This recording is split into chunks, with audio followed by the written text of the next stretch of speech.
Chocolate female plugs, Kanye shrug, hitting numbers that matter.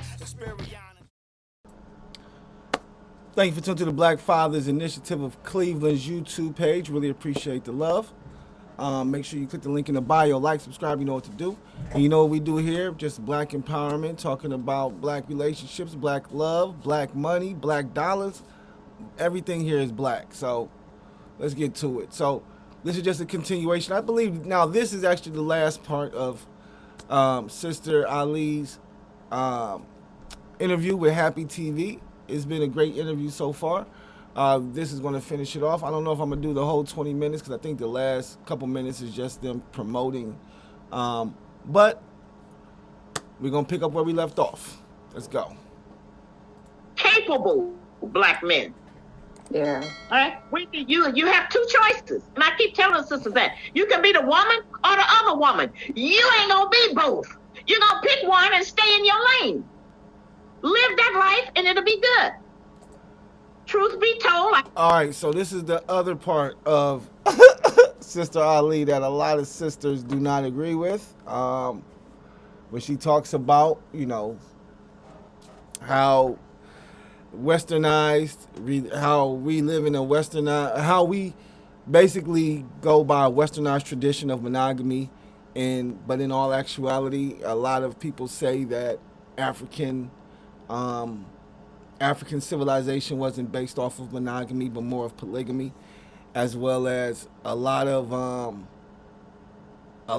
countries, practice that. Of course, it's illegal in our country, but there's a lot of countries that it's perfectly legal to marry multiple wives and have multiple wives and things of that nature. So this is what she's talking about, the polyamorous relationship or the poly relationships. I keep telling y'all, don't no woman want no man on her feet all the time, every day and every night anyway. We could give up a couple of days to somebody else, we wouldn't even miss it.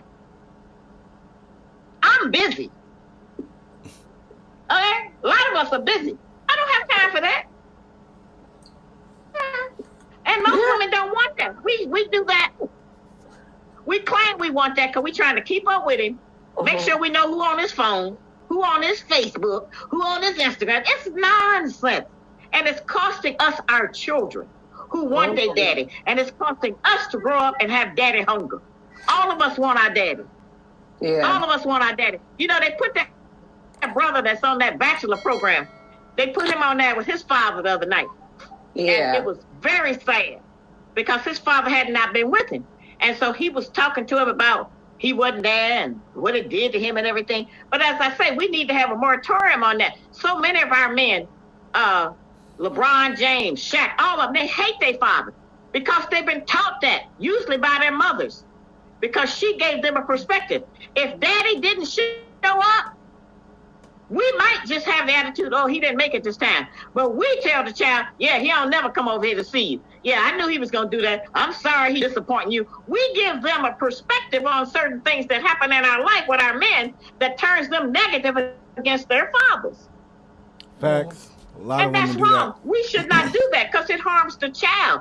And most of us, whatever we know about our father was told us by our mother. And she mad because their relationship didn't work. Yeah. So it's a prejudice against him from the beginning. He does more for our children than pay child support. And we do need money to live. But many of us don't have to live as high as we live. We make these demands. We want our children. We don't want to wear just Gucci. We want our children to wear Gucci. We want to dress our children like the people that's rich. We keep trying to live like we're rich and like we have arrived. We not only ain't arrived, we are just standing still. We ain't going nowhere with the ideas we have. Yeah. Nowhere. Yeah.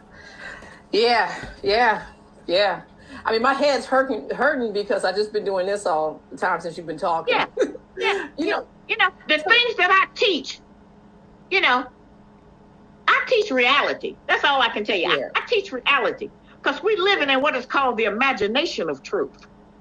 Oh. We imagine things a certain way. We imagine that there's some black man somewhere that ain't gonna love nobody but us. Oh, even though y'all study history. There is no history of no black man on the earth in the Bible, in the Torah, in the Quran. There ain't no history of them just loving one woman and being with her their entire history.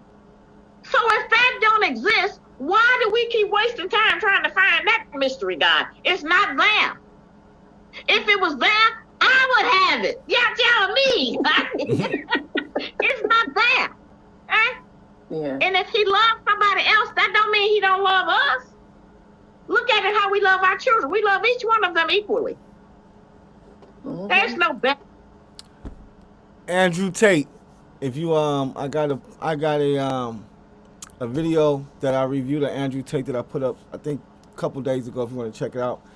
Andrew Tate says the exact same thing. The exact same thing. Now, of course, he doesn't say it as nice as she did. He says it in a very, I don't know, misogynistic tone. But you can say it's misogynistic or whatever, but he said the exact same thing. And if Sister Ali is saying it, then it has to have some truth to it, which is a man can love more than one woman. A man can love you and, you know, and still go out and, you know, fuck another chick and still be madly in love with you and want to be with you. I know it sounds crazy, but that's the truth of the matter. That's why you have men who have side chicks and all that, because they got more than one woman that, you know, they have love for. And it might not even just the man having love for them. The women have love for the men. So if you got a woman who's on the side like, yo, I love you and I want to be with you and I don't care what nobody say or I don't care who you with. And what kind of man would sit there and be like, all right, well, I'm just going to be with you. Even though she just said, I don't care who you with. You can be with somebody else. I'm still going to be here. I'm still going to have your back. All right, bet. Now I'm going to have two chicks because if I already got one that say she down for me and she ain't going nowhere, then I'm going to tell her, well, look, I'm going to give me we going to have us a girlfriend then and we going to try to build something. Okay, if she say she good with it, then we rock it.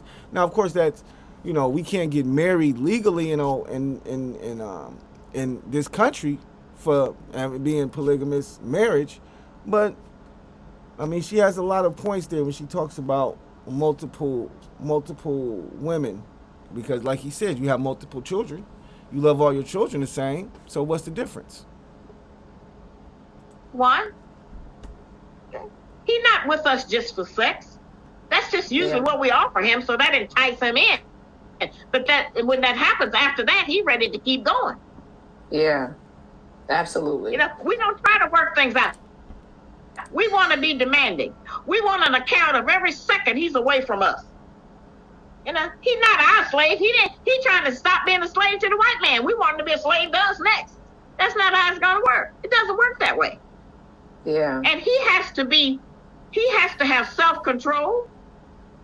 He has to not practice fornication and adultery. But there are many men in America who love more than one woman. And he certainly loves all of his children. He's forced away from them because he can't financially support them. But they need more than financial support.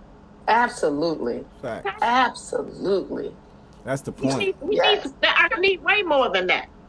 And a woman will be criticized if she let her baby's daddy see the children, his child, if he ain't giving her no money. It can't just be based on that. That's what they told us. As I said, they make us demand things from him that they keep him from getting. Do you see? How that works? That doesn't work. Right. Yeah. How can I give you child support? I mean, this is just I can barely get a job. All of this. Or this a good whole paying circle job that you talked about is just sickness. But we have the power to change it. We have the power to change Next question. Everything we want from our men costs money. Mm-hmm. Everything they want from us just costs us to have a better attitude or a smile. That don't cost us nothing. But we withhold it because it don't go like our fairy tale version of how the relationship's supposed to go. We're sick people. Mm-hmm. It ain't just him that's got problems. We got problems too. And we the mother. Yeah. Like I say, we have them before anybody. So if we want a better man, we have to raise a better man. We're working for the future. Because working for the present, we ain't making no progress. Mm. So, you know, what do we do now with, in terms of politically, socially, and economically? What is some practical things that we can do based on your Well, reality. that's what I've been talking about I've been talking about practical things the whole show. But we could start eating better food.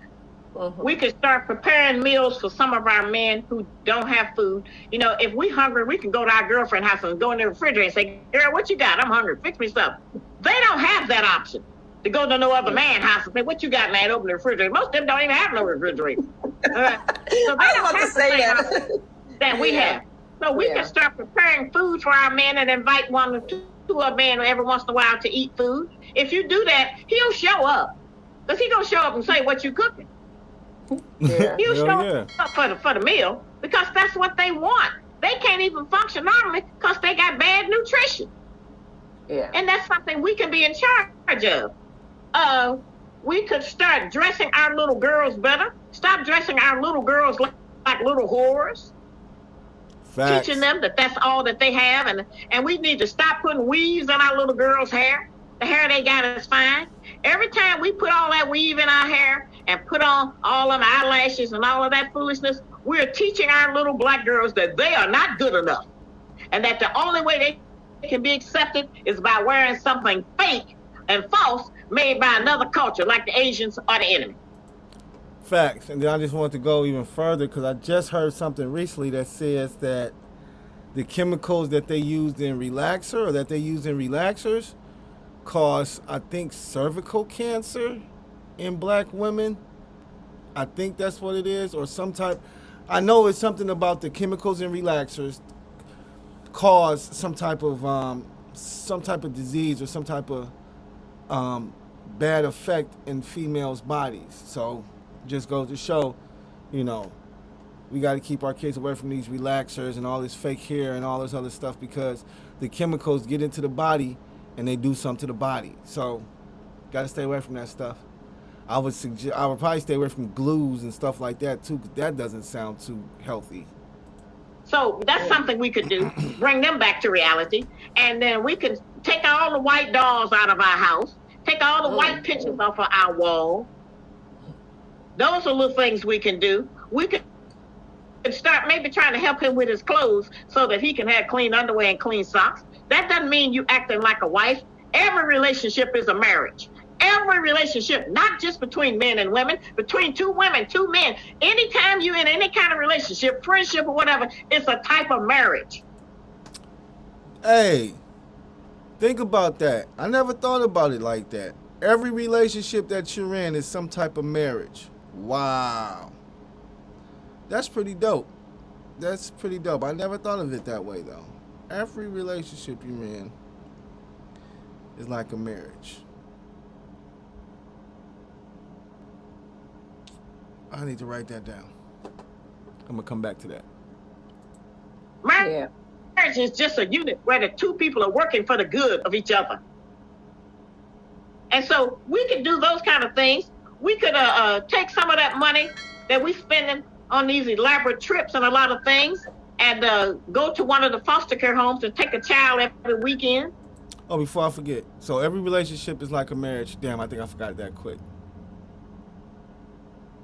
If every relationship is like a marriage, it was on the tip of my tongue and I forgot it that quick. I was going to say that that's true. Oh, okay. So every relationship is like a marriage.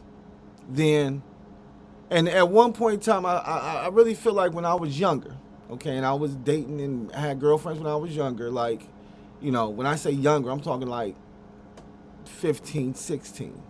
Like, I remember having a girlfriend who literally, like, if I went over her house to see her, she would cook me something to eat.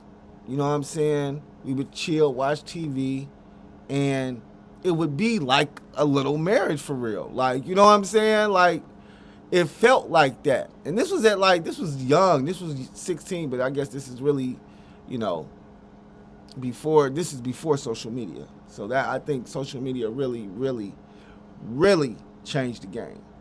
But yeah, before social media, you know, you had your girlfriend, you go over her house, she's going to cook for you like you her husband. You know what I'm saying? She's going to cater to you like you her husband. Like, you know what I'm saying? She's going to really treat you like a husband. You know what I'm saying? Even though you're in a relationship. So I feel like that's where the mentality of, because see, now the mentality is different. See, now women say, why should I act like a wife and we ain't even married and we ain't in a relationship yet?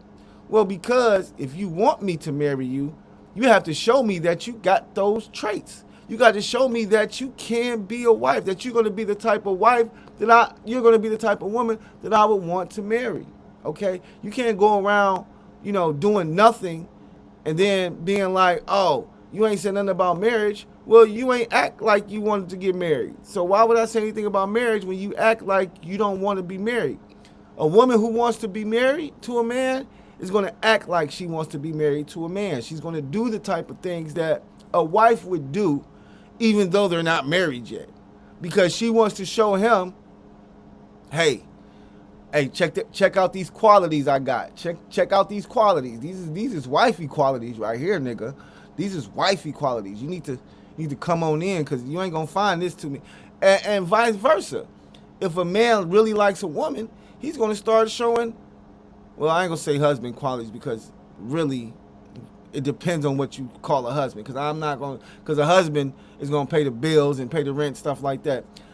Not too many men are going to show that in the relationship off top. Now, you might get a bill paid, you know what I'm saying, just cuz. And when I say a bill, I'm talking about like a phone bill, like nothing more than probably $150. But I'm quite sure, men will do that. But as for us showing that we're husbands, how we show that is by getting up and going to work every day, by getting up and, making money every day, by being able to take you out to places and take you out to eat and stuff like that. That's how we show that we're a good man and that we're a husband quality, because we show that we're responsible enough to hold down a job, as well as responsible and mature enough to take you out, make reservations, do big boy shit and show you that we doing big boy things. So everybody has to somewhat show their qualities if they want to, they have to show their qualities in the relationship to see if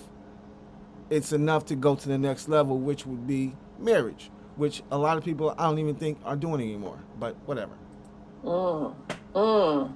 Yeah. There's a lot of things that we can do, because as I said, we could go and learn knitting, anything, because we don't have nothing to do. And as a result of not having nothing to do, all we want to do is dress up and go to the club and act like some other kind of whore. We need to stop the twerking. Don't allow our girls to participate in that.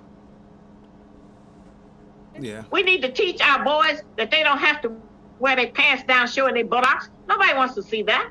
That's just a civilization tactic. We could teach our boys how to talk. Most of them can't carry a conversation. Can't nail a picture on the wall. Can't change a tire. We could get them involved with different kind of classes and organizations that would teach them some of the manhood things. Because we can't make no man. We can birth one, but we cannot make no man. I'm going to tell you, we can't even make a woman. Look at the condition of our girls. We ain't doing good at that. So I know we can't make no man. Yeah. So it's little things. It ain't no big thing. I'm not telling nobody to go join no group. We can shop at a black place once a week. We could buy from a vendor on the street. We act like we shame of the vendors. That's how the enemy started out, selling on the street in the trading post. It's nothing wrong with that. Yeah. We could buy something from them. Try to keep that money among us sometime. Yeah. If you got to hire somebody to do something, find somebody black to do it and try to share with them. Yeah. We have jealousy of each other, of who gonna make the most money and who gonna do this and do that. We have all of that we have to overcome before we can make any progress. But those are little things that we can do right now. Yeah. Stop thinking that we have to have the most expensive thing. Put our boys in a flat bottom shoe so that they'll learn to walk in a man's shoe instead of just a sneaker. That's why they treat them like boys, because they dress like boys. So there's some things we can do. And I know a lot of us, our attitude is that, well, I can't find no man. It's men out there. It just may not be the kind we done made up in our mind. Yeah, because we have this certain idea of what we think we deserve and what we think we should have and how it should be. Well, things are only right to a certain extent. We are living in the hell, the wilderness of North America, and 99% of everything out here is wrong. Yeah. So you have to carve out your niche. As I say it again, stay in your lane and build and do good from there. Yeah. Yeah, absolutely. Absolutely. I got nothing. I don't have any more questions. Hey. You I know know, you ain't. I know you ain't. no, you know what? Wow. If- You know, Put it like this, I y'all. did well. If Kevin Samuels is the godfather, this is the godmother, okay? Flat out. Just one question: how many kids do you have? You in the beginning you were talking and you said your kids. I was just curious as to me how many kids you had. No, I never say kids. My children. I Your have children. 3 children that I birthed, and my husband has 9 others, so I have 12. Okay, that's what's up. Now he's dead. My husband passed. My first husband passed in 1985, Mm. Okay. and my second husband passed in 2009, I think, or 10. Oh, I'm So, sorry.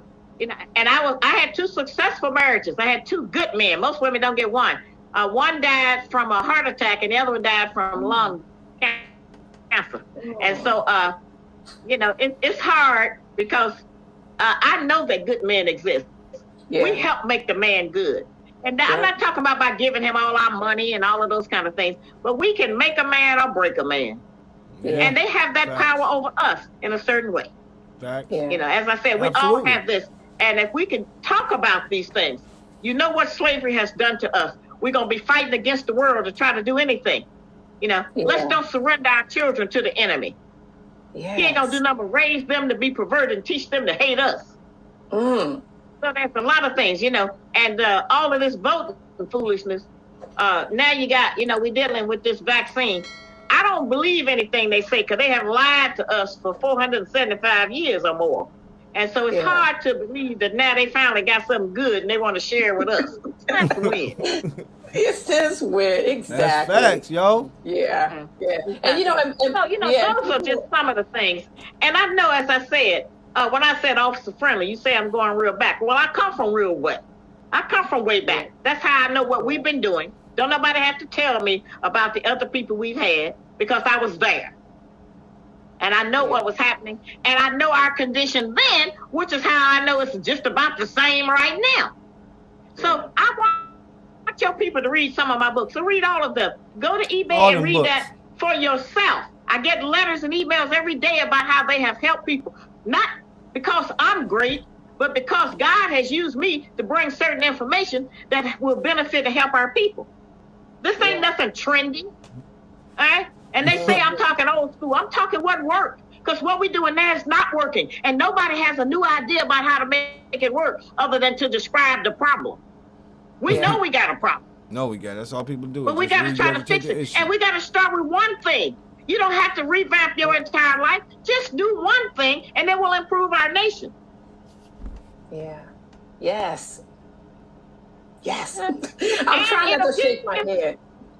Yeah, it'll give us something to do. As I said, part of our problem is that we keep looking around for something to do, and everything we got to do is among the 38 million black people in this country. That's where the work is. Damn. And with that being said, I had to clap it up for that. That was a hell of an interview. Happy TV, shout out to them. They do have a YouTube page, so you can go follow them at Happy HAPI TV if you want to see the whole uncut interview with those guys. But yeah, she hit the nail on the head, man. I mean, we just gotta do better. That's basically it. And what she really hit at the end is where the work is at. The work is in the black community, y'all. You know what I'm saying? Flat out, like. I mean, you know, I have a nonprofit, the Black Fathers Initiative of Cleveland, where we're in the community trying to help our young men, you know, be successful, help to mentor them, as well as to show them how to monetize their hustles. You know, right now we're doing music production. We have things for young ladies as well, like cosmetology, and you know, and I'm talking about young kids. I'm not talking about old kids. I'm talking about kids still in high school, still in junior high school that we're trying to educate so that, you know, when they do, you know, graduate, they'll be able to make, some real good decisions on, the things that they want to do with their life. They can go to college and do the college thing, or, hey, they'll have some trades and some different things that, they may be able to go into and, start making money as well. Because honestly, with the things that we're teaching them, they can start making money right now. You know what I mean? We're doing music production. Somebody could do a song or a beat or record some studio time for somebody. That's money made. Cosmetology, makeup. Somebody can do somebody's makeup. Somebody can do somebody's hair. That could be money made. So, I mean, it's just us showing our children, giving our children options. Okay?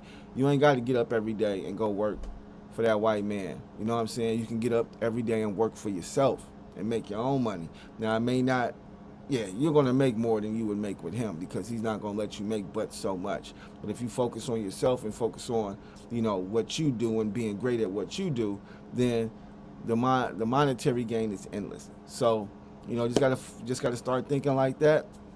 But other than that, like I say, Sister Shahrazard Ali, I love her interviews. I'll definitely have more on there that I'll be, talking about and reviewing and going through. But yeah, I love to hear her speeches, and I'm going to get her for an interview. I'm going to try to. I've had Dr. Umar a few times on the interview side, but I'm going to definitely get her for an interview, because like I say, I just want to talk to her and just, I want to hit her with some new questions, because I do feel like a lot of the interviews I hear, she goes and says the same things, but I feel like it's because she gets the same questions. So I would definitely make sure I have some totally brand new questions to ask her and get her insight on. But just stay tuned for that. I'll definitely keep y'all posted on when I do get the interview, because I will be shooting for it. So other than that, the website, www.blackfathersofcleveland.com. That's our 501c3 nonprofit website, so you can make a donation. All donations are tax deductible. And once again, appreciate the love. Thanks for stopping by. Peace.